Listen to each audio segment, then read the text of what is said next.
Hello, I'm Morgan Ahlstrom. Thank you for joining us for this special WCMO TV production. As we near the end of the semester, we prepare to say congratulations and goodbye to our seniors. Two of those seniors, Kaitlyn Gough and Kyleigh Kozel, share what it's like to be upcoming grads and the things they've been doing to be ready to join the workforce. I'm Kyleigh Kozel. I'm Kaitlyn Gough. And we're here to talk about how we're almost ready to graduate. Scary but exciting. And we're going to dive a little bit into how it's like to be almost a post-grad and how we are changing our life into be a graduate student. So let's talk first about what's like to be an upcoming grad. What are the thoughts, the feelings, anticipations behind it? I don't want to be a big girl. I'm going to be completely honest. I want to be in the real world because I'm excited to see what my past 4 years of Marietta College have been, to see how I can use my skills. But I don't want to leave all my friends, all my professors that I've made connections with, the little town of Marietta that has grown so near and dear to my heart. And it's going to be hard to let go the past 4 years that have been the best past 4 years of my life. So it's scary but exciting. I'm excited to see where I'll go, what I'll get into, but it'll be hard to leave behind what I've loved to be doing the past 4 years. I always say it sounds so cliche when everyone tells you it's going to go by so fast. But then once it hits you and you have a couple of weeks left, you're like, oh wait, it has gone by really fast. Yeah. Before about 2 months ago, I was a little nervous, but as I'm getting closer, about 3 weeks out now from graduation, I'm actually really excited because I feel very well prepared, especially with my time here at Marietta. Since we're all so close and so connected, and I've had so many experiences, I feel really excited and well prepared. So we'll see if that changes once I get into the workforce, but for right now, that's the feeling I have. So kind of going off from that, I know you and I have our internships, so let's talk about that a little bit. Well, I actually I could have graduated in December, but I chose to stay because I wanted to enjoy it just a little bit longer. But I have been currently working for Sarah's Candies as their marketing intern from June to now, and they've allowed me to work remotely from school, and it's been wonderful because I can get more experience, I'm getting paid, I'm being able to put that on my resume as longer than 3-month summer internship. Yeah. I'm making connections, I'm being able to add to my portfolio because of everything that they're having me do. It is wonderful to be able to take what I was doing in the summer and being able to add it to here and being able to do it 2.5 hours away from Sarah's in Pittsburgh, to be able to say, oh, I still do this. Oh, hey, if you go on their Instagram, that's my caption. Oh, if you go on their website, that's my blog. Mm-hmm. So I'm adding a bunch of more portfolio pieces while getting more experiences, making more connections, and getting paid. Oh, absolutely. No, I agree. I always have fun telling my little internship story. So it was my freshman year, and I remember I was in Russell Hall, and I was scrolling through Instagram, and I happened to see that the Catholic Diocese of Columbus, they were hiring for a graphic designer. I'm like, oh my gosh, that would be like a dream if I could work for them. And I remember telling my parents that night about it, and my dad looked at me, and he said, just ask. The worst they can say is no. So I quickly got all of my things together, made a quick little portfolio, because it had only been my freshman year. I didn't have a ton of pieces. I've had 2 semesters in it at that point. So I sent it off to them, and I said it'd be great if you were interested in the internship. They hadn't had any internships at that moment. And they got back to me right away, and they're like, we'd love to have an interview with you. And that's how I got the job. So I've been doing it for about 3 years now. I work remotely here, 10 hours a week at school, and then during the summer I work about 30. So just having the experience of working a faster paced environment with so many wonderful people and adding you right to the portfolio has been tremendous, and that's why I feel so well prepared. And I only could have felt that way if I had the experience here that I had the 2 semesters my freshman year, since everything is so connected, everyone's just so personable. So kind of going off of that, I know we kind of discussed, are they really important? Do you have anything else you want to add, or we can move on to the next topic? I think they are really important. I've seen a lot of examples of people saying, well, I have 4 years, I can get an internship after my first or second. Yeah. Get it your first year, get it your first freshman summer, because people want more experience. The more experience you have, the more ideal it is for you to get the job you want. My brother has had internships since his junior year of high school, and Chevron told him, if you didn't have all those, we would not have given you the job because you would have not had enough experience. Yeah. So it really does pay to get the internship, and the right internship, as soon as possible. Get the internship that goes well with your major or your minor or something you're good at, because if you're just getting an internship just to get it, it doesn't really help you out in a way, because you're doing all this work at school and you're spending all this money to get a job or an internship that just because it's there. Don't settle. Get the internship that will get you far, because it makes a difference in life whenever you actually do what you want to do. Oh, exactly. Like for my internship specifically with graphic design, I even work with outside vendors like printers and other companies. And so carrying off of that, coming back here my senior year, especially doing my capstone where I have to work with outside vendors, just having that experience already and having so many other experiences within the professional field through my internship has been incredible. And also like working in a very fast-paced environment, you're so used to that workload and that pace. So coming back, especially having all these different experiences during the summer, continuously working on your graphic design skills, you're not losing any of that knowledge you learned from the classroom. So it's just carrying over to the next semesters. So I completely agree. And yes, get one.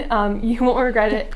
And you can just continue to build off that experience. Because a lot of jobs I'm looking at right now want the years of experience already going into it, not just having the experiences in the classroom. So don't just get one same internship. Yes.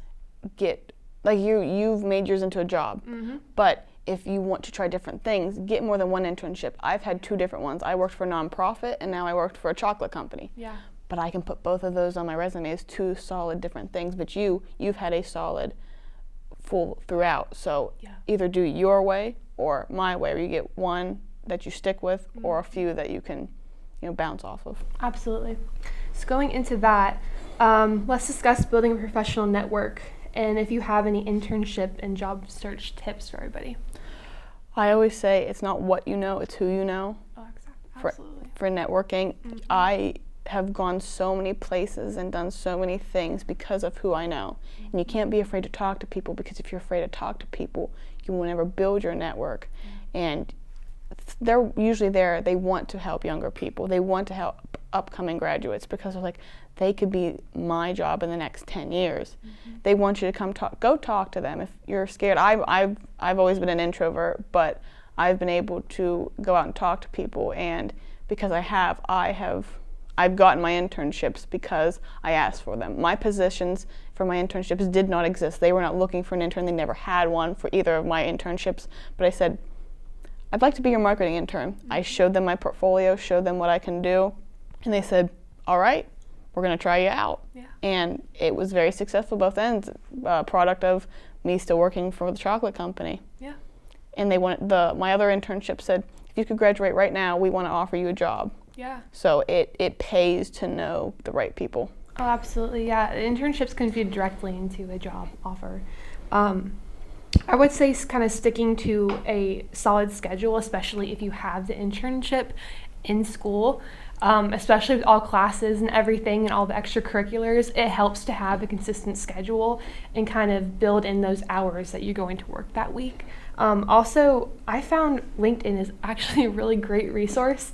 Everyone on campus uses it, and I actually started connecting this morning with another professional within my field, and we want to discuss different career opportunities and different things like that. So I think just building off of that, and also talking with your professors and your chairs within your different departments, and also the Career Center. That is a great resource here. I'm constantly checking in with them, having them review portfolios, resumes, things like that, and kind of just having really good conversations with them going forward, especially graduating in 3 weeks. So kind of to wrap it up, I would say just to be open and kind of just go for it. Because like you said, both you and I had the experience. Even if they don't have anything open, the worst they can say is no, and you just have to go for it. Like, you don't know what could happen, and you could have so many different experiences, and so just be open. They might lead you to somebody else. We can't offer you a job, but we know someone who might. Yeah. And the professors here are wonderful. They are second to none, and they want to see you succeed. They want to build relationships with you, because 10 years down the road, I know if I call them, say, hey, what's up? I'm in the neighborhood. Hey, let's grab a bite to eat, because they actually want to be more than just your professors and instructors. They want to help you succeed. They want to find places that you maybe can work, or people that they may know, because who you know, and who they know can keep building. And I think it just means the world to make those connections, even at a small school. Yeah, it just builds off of each other. So that kind of wraps up our segment for today. Thanks, Kyleigh, for joining me. Thank you so much for watching. I hope you learned something from us, being almost graduates.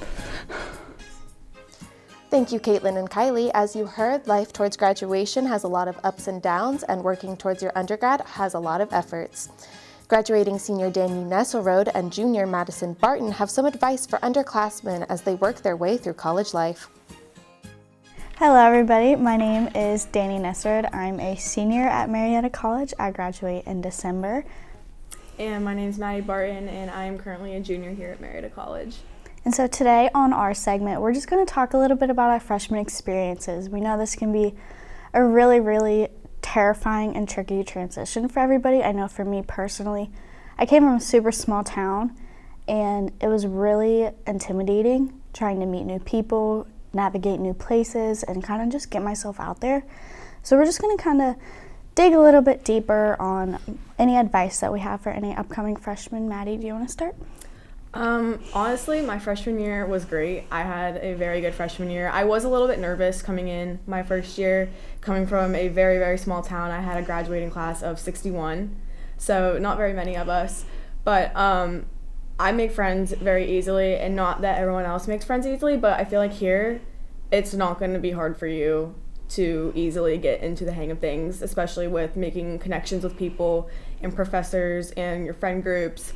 I had a very good social support system around me whenever I first came here, and that was something that really stuck out to me. My experience was just a little bit different. I went through some personal struggles right before coming to Marietta. I lost a couple family members, so that was super difficult with my transition. And so a lot of my time I spent honestly trying to go home and be with my family, because I realized family really is short and you don't really know what can happen next. But then it also allowed me to realize that, the time I have here is so valuable and that it should not be taken for granted. And I'm not a super outgoing person. I kind of like to stay with my group. I wasn't super I didn't go up and talk to everybody I see on the streets or anything, but I did have that solid support system, whether it be my family and my roommates, anybody that I was really close with. And then also another thing that really helped was my RA. And so freshman year here, you'll have, I know for our group, we had a couple RA meetings our first week. We had 2. And then throughout the month, we'd have one every month. So everybody on my floor and I got really close together. And so that really helped me build that support system and kind of overcome everything that I was going through in my personal life. And so it just kind of really allowed me to realize that it is what you make it. So with me being shy and not very outgoing, I really didn't have that many friendships or close friends, but those opportunities that I took to reach out to the people on my floor, it really, those are my lifelong friends now. And so that really does a lot for me. And in high school, you grow up with these people. You're with them from kindergarten until you graduate. You are forced to be friends with those people. And so I really enjoyed here how you have that control over who you hang out with, who you're friends with, and who you devote your time to. So that's probably one of my biggest pieces of advice, is just to challenge yourself a little bit and kind of challenge the notion of who you think you are, because, it might lead to those lifelong friendships. You have anything else? I absolutely agree with not having control over who you got to hang out with whenever you were back at home and in high school. And I can honestly say that I am a completely different person than what I was whenever I first came here 2 years ago. And I can say that the people that I surrounded myself with here versus the people that I was forced to be surrounded with at home has definitely changed me for the better. and I've gotten to figure out who I truly am as a person and who I want to be, and that is something that college has really helped me out with other than an academic standpoint. And another thing for freshmen is take advantage of your professors. The professors here are amazing. They will literally become your best friends. Like, you can go up, you can talk to them about whether it be drama with your relationships, or if you're mad at somebody in your class, or if you just want to have a good giggle or go out to lunch or whatever. Those people are here for you, and this is such a small campus and such a small community that it is truly home. And these people will make you feel like family, whether it is your home away from home or whether you're missing home. These people become the people that you need in your life. I agree. They really do care about you, and that is something that has really helped me through my time here, because I had a lot of struggles that I dealt with my third semester, my fall semester of my sophomore year. It was a pretty bad semester, and I thought that I had a lot of support around me that I didn't even ask for, that I didn't really reach out for, so that was something that was very, very important to me. I think that is all we have. Do you have anything else? All right. Thank you guys for joining us. I'm Dani, and this is Maddi. Goodbye. Thank you, Maddi and Dani. A big part of college life is doing extracurriculars, and there is no shortage of that here at Marietta College. Hallie Oblisk and Lacey fill us in on what's going on with the theater and music departments. Hi, I'm Hallie Oblisk. And I'm Lacey. And today we're going to be talking about the theater department. So Dallas, what's going on in the theater department? Well, our Theater Honor Society just wrapped up a fundraiser cabaret dinner, which featured miscast performances from our actors, so they would sing songs they typically wouldn't be cast for. Mm-hmm. And that also had a silent auction type thing with a bunch of donations from various businesses around Marietta. Do you know any of the silent auction, prizes, I guess? I'm very interested. There was a basket donated by First City Records I know had a collector's edition Taylor Swift album. Oh, okay. I know the winner of that was very excited, even though his family is not a Taylor Swift enjoyer, just the fact of they just got a record player and also how much money that is in the future. Oh yeah, absolutely. And then there was also one that was like a designer bag or something like that, and it was priced at around $200 and they got it for $60. Oh wow, okay. Yeah. So pretty nice. So theater isn't just about being on stage, so what are some other opportunities in the theater department? Most of the other opportunities that arise not on stage would typically be your technical positions, such as working on sound, lights, costumes, stage management, and just backstage crew, just anything to really get more hands off deck and backstage. Yeah, so what is it that you like to do, or what is it that you do? Typically, most of the time, I work on sound. I know when we did Little Women, I was lead sound designer for that, and currently, with our production we're doing right now, I'm lead underscore, which is the background music of stuff. Mm-hmm. And I'm doing that for Capsule Demon Murders, which is a podcast-type theatrical event written by Doug Bungard. Mm-hmm. And typically, I just like music. I have only done sound stuff, and then I've done work as an assistant stage manager for one of our shows last year, and then I stage managed another, which was 5 one-act plays that all overlapped in rehearsal schedule last year. Oh goodness, that sounds like a lot. You mentioned how much you like music. The music department here is also, it has a couple different opportunities. Is there any of that interesting to you? Yeah, this is actually my first year where I've participated in concert choir, mostly because the new choir director was also my high school choir director. He saw me and went, "What are you doing?" I went, "I don't know." And then he went, "Audition." So I auditioned. And then I know Flood Stage, the a cappella group we have, has a performance on the 14th that they would have just done. And then there is a band concert also coming up on November 18th. And then our next big choir-wide concert we're doing is Christmas with Concerts on December 5th. Okay, that's nice. Well, I think that's all we've got time for, so thank you for sitting down with me, Dallas, and thank you for watching. Thank you for the update, Hallie and Dallas. A big part of small college campus life is getting to know everyone and getting to collaborate with them too. In fact, Kaitlyn Gough had an opportunity to chat with students in an accounting course who were learning about Target Corporation. Hello, and welcome to this special WCMO TV news program. I'm Kaitlyn Gough, and joining me in the studio today is Ian, Kade, and Bryce. We appreciate you joining us in the studio for our segment. Would you like to introduce yourselves and provide us with a quick summary of the content that you all will be discussing today? My name is Bryce Moyers, and we will be discussing Target Corporation. Perfect. All right, so as you guys mentioned, we'll be discussing Target today. Bryce, can you talk more about the Target's main line of business and its reportable segments for us? Absolutely. So as many of you know, Target is a retail store, but they sell more than just merchandise retail. Some of these include apparel and accessories, food and beverage, home furnishings and decor, beauty and household products, and as well as hard lines. And some of these hard lines do include electronics, appliances, sport equipment, and jewelry. And to answer your question, Target operates as a single segment. Perfect, thank you. During your class this semester, you were discussing and mainly analyzing business management. Kade, would you like to inform our viewers what your group believes to be the most important topic discussed in Target's management discussion and analysis for us? Yes, in MD&A item 7, the most important thing to analyze is the financial conditions. And we believe that you can see Target's capital expenditures and their accounting methods, and this shows that they can also repay their notes. Perfect. Thank you very much. Ian, in today's technology-driven society, there's always constant worry, especially for larger corporations like Target, about cybersecurity measures and the steps that need to be taken in order to maintain those appropriate systems.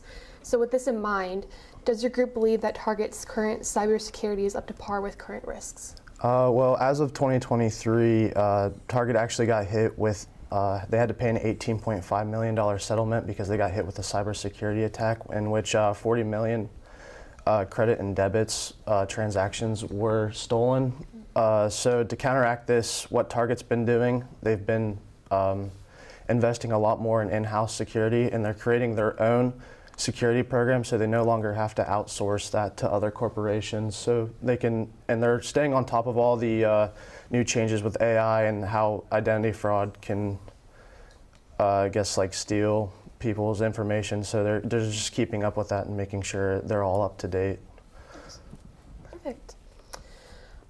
Thank you. As you all here and all of our viewers know, that our economy has been all over the place this past year, and I'm sure this can largely affect corporations like Target. Bryce, are there any restructuring activities or subsequent events that have occurred at Target in the past fiscal year? That's a great question. Actually, Target does not report any restructuring activities or subsequent events. However, they're adding 3 new supply chain facilities to support their growth and to keep up with their fast delivery times as well. And additionally, they've remodeled over 50 stores and continue to open and reinvest more throughout the entire nation. Oh, wow. So they're definitely staying on top of things. Thank you. So to wrap up our segment, Kade is going to discuss the group's overall findings and evaluation of Target's financial health now and within the next year. Our overall findings for the last fiscal year for Target, they showed an increase in net earnings and also a decrease in debt, and they also saw a turnover, a +1 in receivables and inventory. And we believe for the next 12 months they're going to continue to show that growth as debt continues to decrease and profitability continues to increase. Awesome. All right, well, thank you, Ian, Kade, and Bryce, for joining me for our special segment today. We appreciate your time and input that you took to discuss this content with us. I'm Kaitlyn Gough with WCMO TV. Thank you for watching. Thanks, Kaitlyn. Everyone loves Target. Dani Nesselroad had a chance to sit down with other accounting students and talk about another well-loved company, Harley-Davidson. Hello and welcome to our special WCMO news program. My name is Dani Nesselroad, and joining me in the studio is Evan, Braulio, and Taj.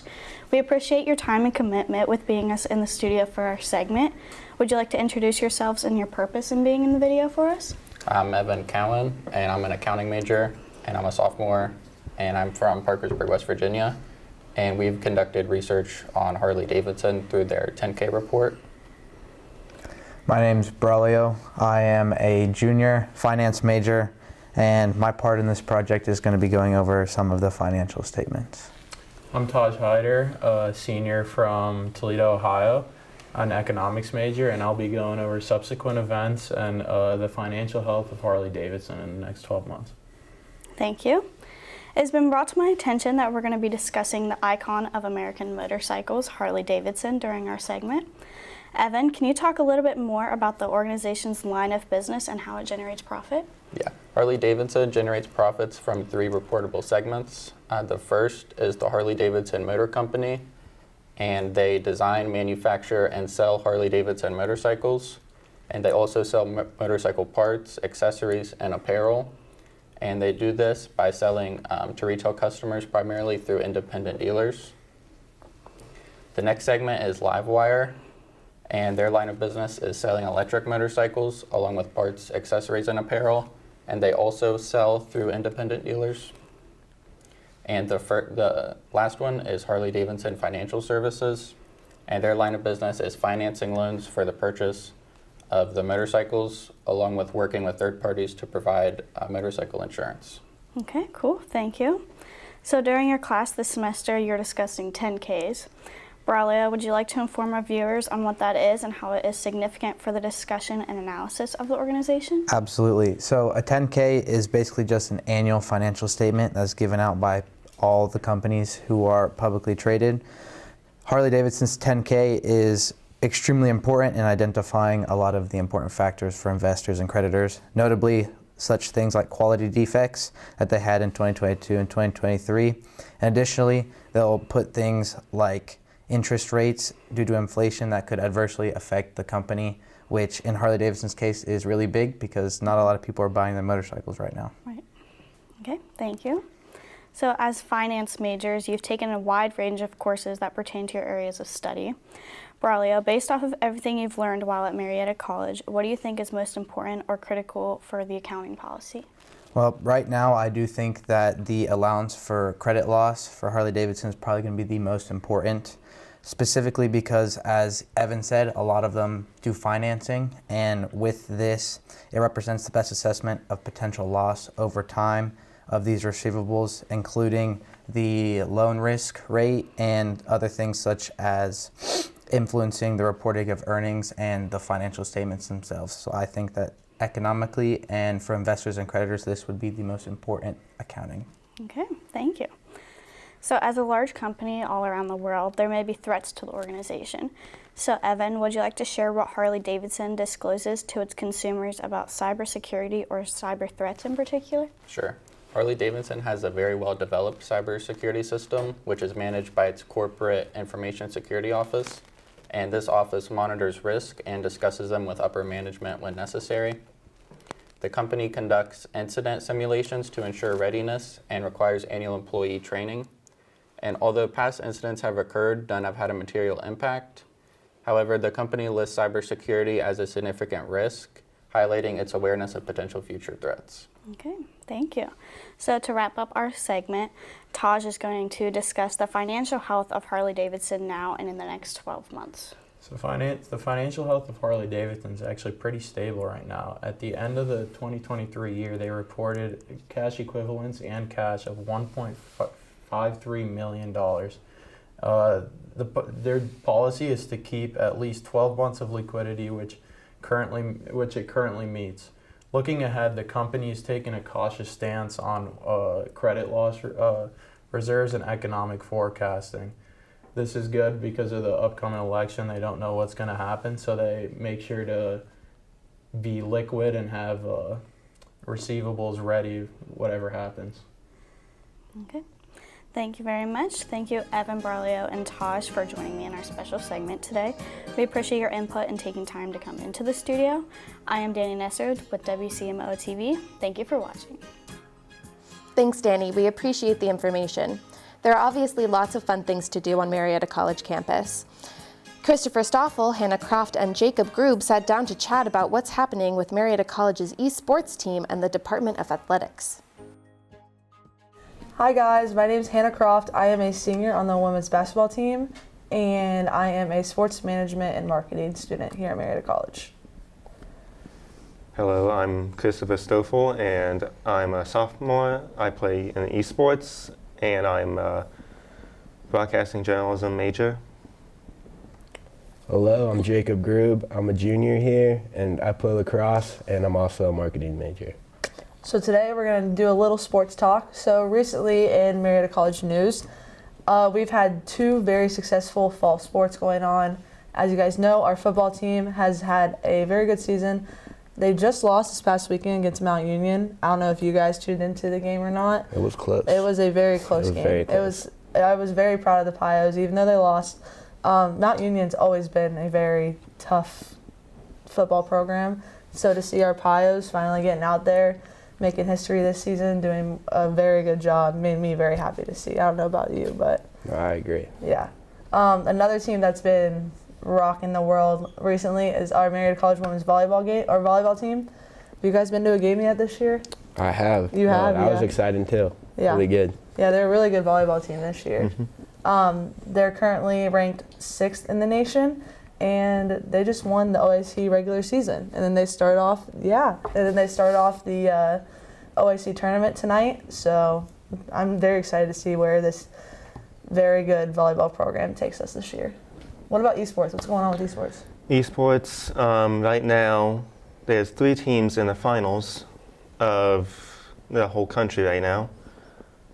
One is Rainbow Six Siege, the other one is Overwatch, and another one is Fortnite. I saw that the OG Fortnite's about to come back out too. I Yeah. don't know, like do you guys just play whatever season's on, or like do you guys have like a? We have an actual schedule, and Okay.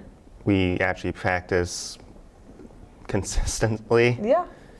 And I don't know really about Fortnite because I'm not on that team.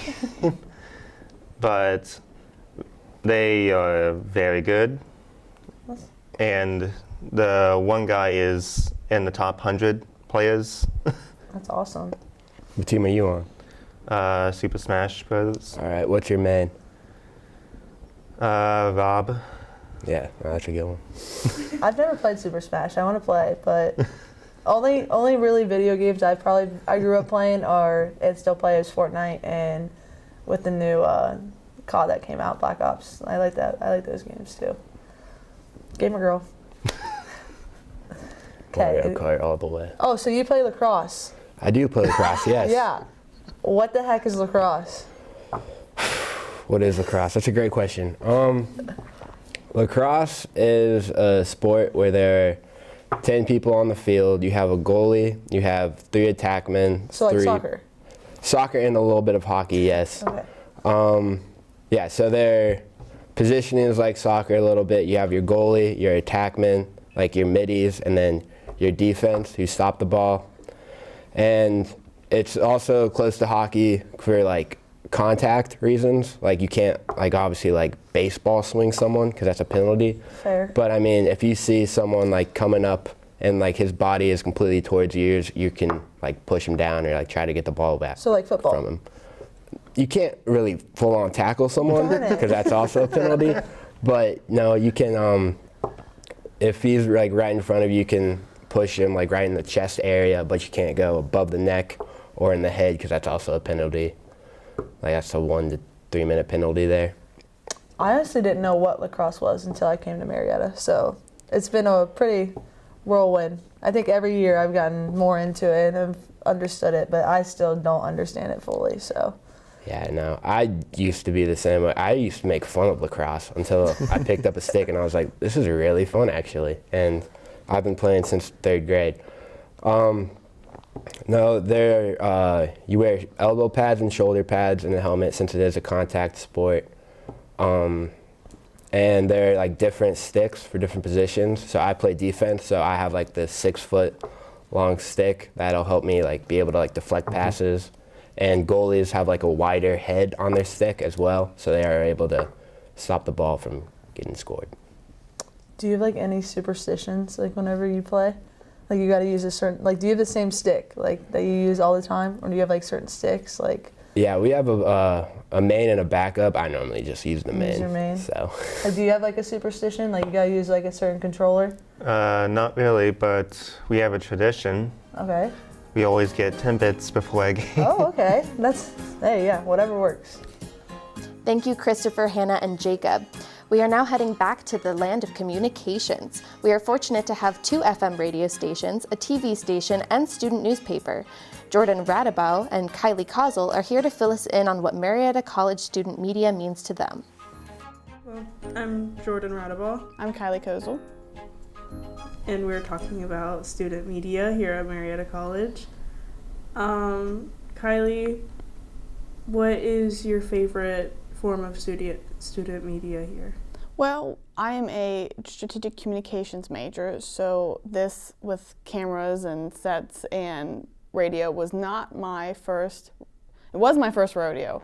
I got introduced to it this semester, and I have 2 classes, and I've really enjoyed it. I didn't think I would be on the radio or on TV because I'm kind of an introvert, and I don't always like for people to hear my voice or people to see my face, but I really started to enjoy it because I found out that I can be conversational on the radio, and it just sounds like, oh, she knows what she's talking about, even if I don't. But I think that we have a lot of good opportunities, and I really like being on the back sets of the WCMO TV news because I can see everything that goes into a TV news center. Even when people are talking out here, you know, they're doing the big on-screen work, but back there we're making sure everything, you can hear the sound, the picture's good, the graphics are good, and I think building off of that, I really like being behind the scenes, and I really like writing. So I think being able to take my communication skills and putting it into live, on screen, on radio has really broadened my horizons with portfolio pieces. What about you? My favorite is the radio. I love WCMO. I get to play my own music, so on Mondays whenever I have my shift, I play alternative rock, my favorite being gothic rock. And I talk about the weather, but I also like WMRT. I like doing the different news stories. It's fun pulling up the little teleprompter on the screen and reading off of it and playing audio clips. It's just enjoyable to sit back and have a part in something like that. And just having the opportunity to be a part of media, which I wouldn't have gotten if I hadn't taken Mass Sports 23. It's a great resume builder. Yeah. Like saying, oh, I know how to run a radio telecast, or I know how to write for a news, or I know how to work a news set. And also we have the Marcolian, so that builds our writing skills, and I think that is a great asset to have on campus because we're able to have published work and also be able to say, oh, look what we did look what's going on campus, I wrote that. So I think that is a great extra little tidbit to have on campus. Yeah. And I love how we get different positions on the news. I like being the anchor or the co-anchor, which I am today. It's fun seeing all the different roles that you can play, and I feel like it's definitely important for future careers if you want something in the news or in journalism. It's a great, every piece is important in the news and the radio. I've learned that through and through. I've done a lot of the positions, and every camera, every writer, every graphic, every voice matters. And I think being able to be on set and not just watching WTA or KDKs or WTAP news, you actually learn to value what these people do on air at 7 in the morning or 12 at night. So I think it's great to see what I think everybody should have to take something like this, because even if you don't want to do it, hey, I have that skill. Oh, okay, then can you make a reel for us in your company? I think that we can all benefit from being in student media, especially Marietta College, because we're so small and we all know each other, and we can all kind of come together and make a really good newscast or a really good radio show. Yeah, and it's more comfortable because you don't have like this massive audience. Yes. It's like local people, yes. And it's just a really good practice. And just a way to stretch yourself and try something new. Well, I think that's all we have for today. Thank you so much for watching, and we hope to see you sometime in the future for Marietta College Student Media News. Thank you. Thank you, Jordan and Kyleigh, for sharing what MC Student Media means to you, and thank you for joining us for the special WCMO TV production. I'm Morgan Ahlstrom. Have a great day.